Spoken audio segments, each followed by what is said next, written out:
Hi, happy Thursday, sixth graders. Here's a bright, colorful picture, hopefully to cheer you up from the Amazon rainforest in Brazil.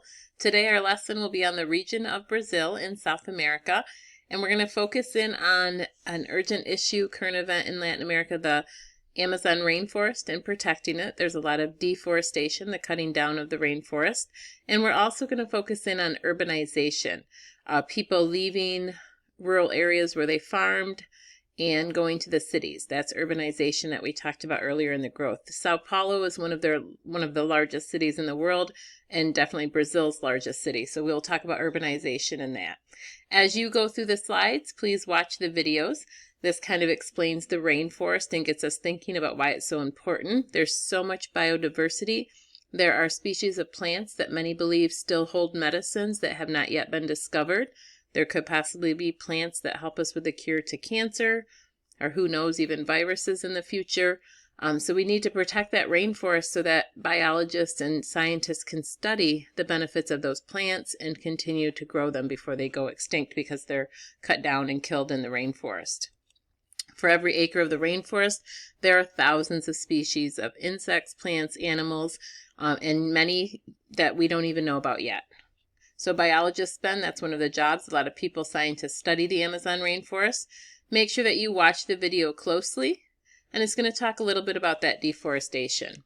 If you compare these two satellite images for just 10 years apart from 1990 to the year 2000, what you see the white, that is forest that has disappeared. That used to be, in 1980, that would have been solid green. You wouldn't have seen any roads leading into the rainforest. Loggers continue to make those roads often, or farmers moving in. In the 1970s, the government started to push people to go into the rainforest. They had more dictatorships and military leaders that just wanted to grow the economy and not as much awareness of the environment. So they sent people in there to farm. Unfortunately, when you cut down an acre of the rainforest, there's so many diverse plants that rely on each other. You can't just plant a rainforest to replace it. And the nutrients, the reason that it's good soil for farming is because of the rainforest. The leaves fall and it puts nutrients back into the soil. When the trees are gone, the soil usually only is good for farming for about a year. And with all the rain that that area gets, it actually washes away the good soil for farming. And a lot of the rainforest is turning into a desert, a sandbox. And it's not good for farming once it's cut down and logged. And then they move from that acre to another acre, and they move to another acre. So you see it getting bigger and bigger, that white area.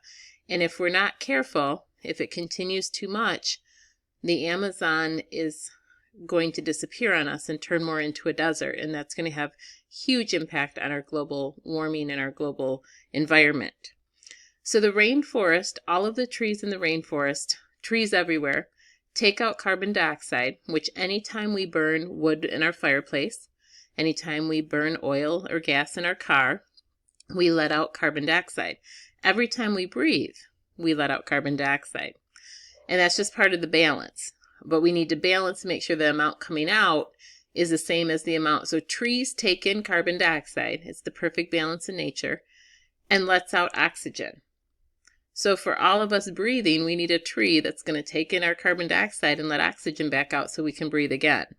When we cut down and destroy the trees, when you think about how much humans have cut down the trees, the Amazon rainforests are like the lungs of the earth. We need the Amazon rainforest so that it continues, the trees and plants absorb the carbon dioxide, which also causes the global warming, the climate change that we've been talking about this year.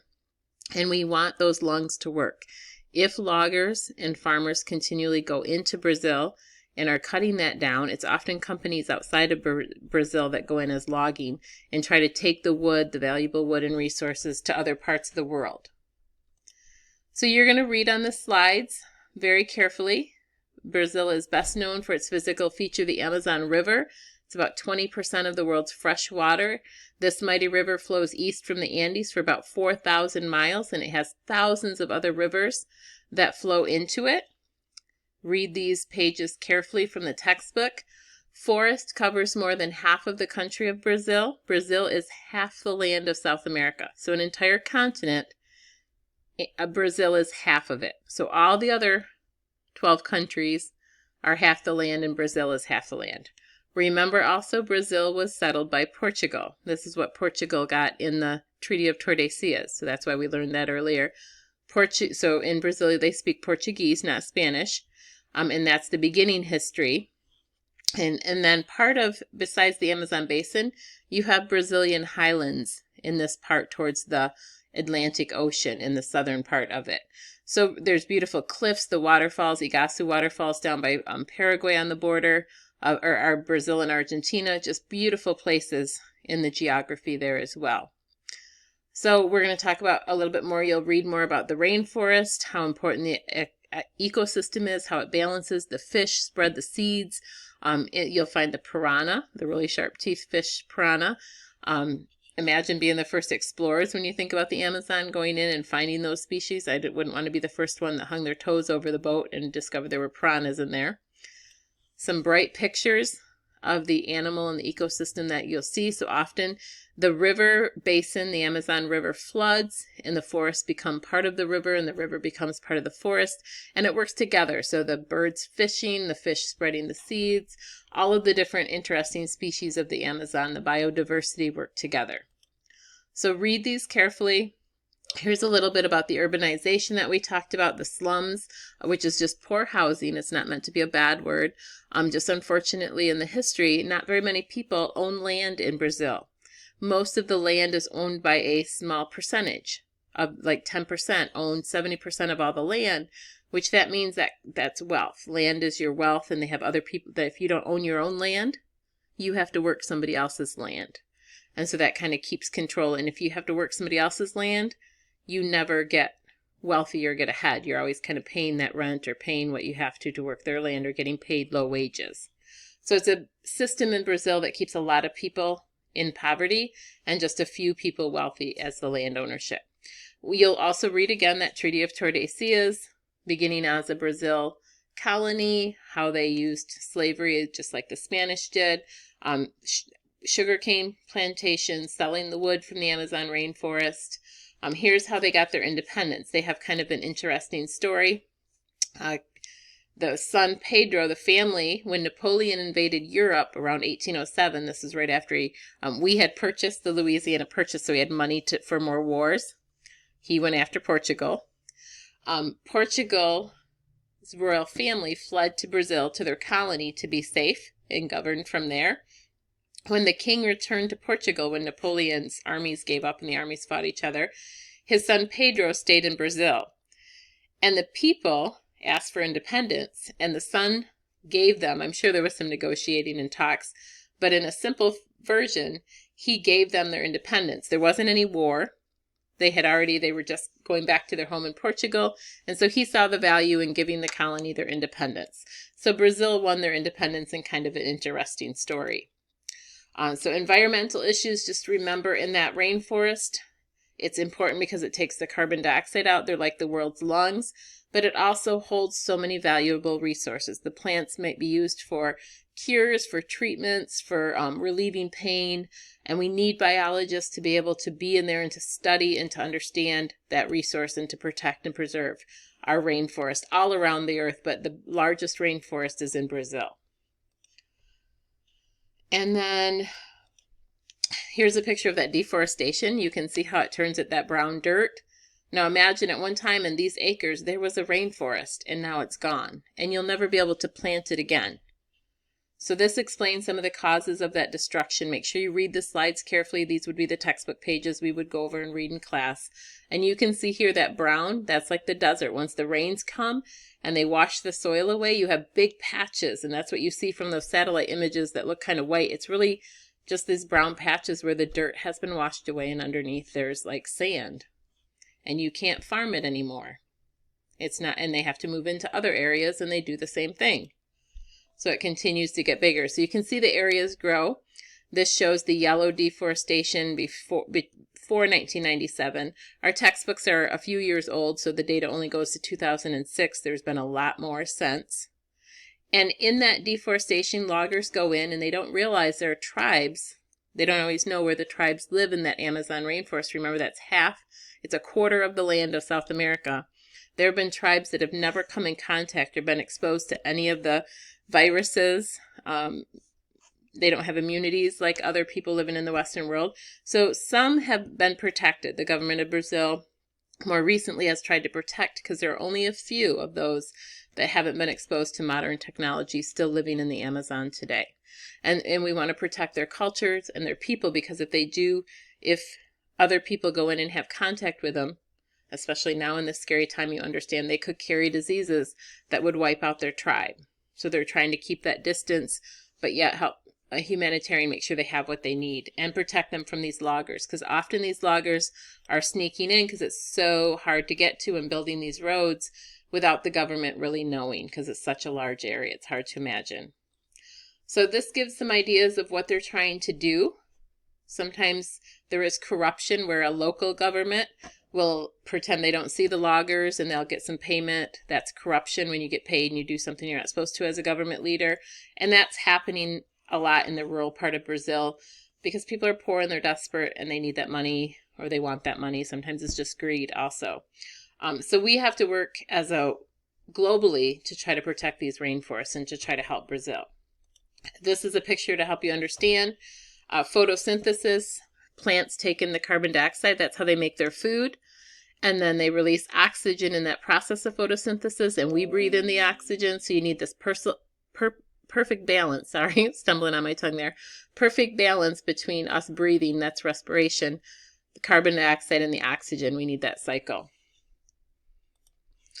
So just remember, the rainforest removes carbon dioxide from our atmosphere, adds oxygen for us to breathe. There's burning of fossil fuels, always adds carbon dioxide to our atmosphere. And so we have a lot more cars on the planet with 7.5 billion people than we've ever had before. We have the factories that are burning. We have coal being used instead of some renewable resources like hydroelectricity, where we wouldn't use as much coal and burn. So we need to reduce the burning of those fossil fuels to help protect our environment and our planet. Our breathing is going to be important, and we need our air to be healthy. Deforestation is the cutting down of those trees, and it's a huge problem in Brazil. So these are the things that you need to know. Now we're going to switch. So that's the issue with the rainforest and protecting it, and deforestation. Make sure you watch those videos carefully. Now we're going to talk about urbanization. So very different. Brazil has this really half the country, really unpopulated rural Amazon rainforest, to these very modern, really populated, big cities like Sao Paulo that you see. How many skyscrapers do you see in that picture? Imagine.